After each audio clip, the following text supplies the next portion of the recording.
ଏମାନଙ୍କର ସିଏ ଆମେ ଭେରିଫାଏ କରୁଛୁ। ଆମ ପାଖରେ ତଥ୍ୟ ଅଛି ସେମାନେ ଇନଭଲ୍ଭ ଅଛନ୍ତି, କିନ୍ତୁ ବେଶୀ ଡିସକ୍ଲୋଜ କାହିଁକି କରୁନୁ, ଫର୍ଦର ଇନଭେଷ୍ଟିଗେସନ ଚାଲିଛି। ଗୋଟେ ବଡ ଗ୍ୟାଙ୍ଗଟେ କୋଡିଙ୍ଗା ଥାନା ଅନ୍ତର୍ଗତ ଦନାର ବତ୍ରା ବୋଲି ବାଗଦାରୀ ଗାଁର ଲୋକଟେ ଥାନାରେ ଆସି ଗୋଟେ ଏଫଆଇଆର ଦେଇଥିଲେ ଯେ ତାଙ୍କ ଘରେ ନାଇଟ୍ ବର୍ଗୁଲାରୀ ହେଇଛି ବୋଲି।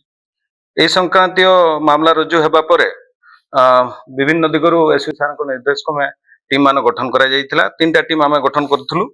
ଆଉ କାଲି ଯୋଗକୁ 5ଟା ଆକ୍ୟୁଜ এই କେସରେ ଯେଉଁମାନେ ସଂଶ୍ଳିଷ୍ଟ ଥିଲେ ତାଙ୍କୁ ଏପ୍ରିହେଣ୍ଡ କରାହେଇଛି।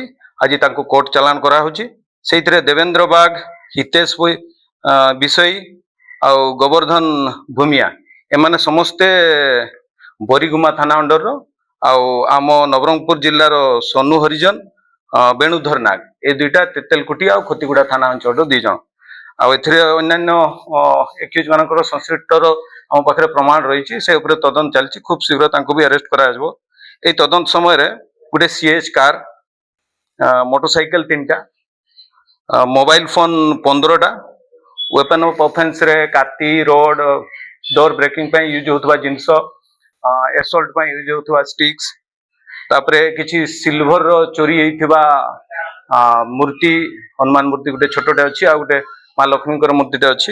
ତ ଏଇ ସବୁ ଜିନିଷ ସିଜ୍ ହେଇଛି। ଆଉ ଫର୍ଦର ଇନଭେଷ୍ଟିଗେସନ ଚାଲିଛି। ଆଉ ଖୁବ୍ ଶୀଘ୍ର ବାକି ଯେଉଁମାନେ ଇନଭଲ୍ଭ ଅଛନ୍ତି ଏଇ କେସରେ ତାଙ୍କୁ ମଧ୍ୟ ଆରେଷ୍ଟ କରାଯିବ। ଟଙ୍କା ପତ୍ର କିଛି ଜବତ ହେଇନି। ଏମାନଙ୍କର ସିଏ ଆମେ ଭେରିଫାଏ କରୁଛୁ। ଆମ ପାଖରେ ତଥ୍ୟ ଅଛି ସେମାନେ ଇନଭଲ୍ଭ ଅଛନ୍ତି, କିନ୍ତୁ ବେଶୀ ଡିସକ୍ଲୋଜ କାହିଁକି କରୁନୁ, ଫର୍ଦର ଇନଭେଷ୍ଟିଗେସନ ଚାଲିଛି। ଗୋଟେ ବଡ ଗ୍ୟାଙ୍ଗଟେ, ତେଣୁ ସମସ୍ତଙ୍କୁ ନାପ୍ ଡାଉନ କଲା ପରେ ଆପଣଙ୍କୁ ଡିଟେଲ ବ୍ରିଫିଂଟେ କରିପାରିବି।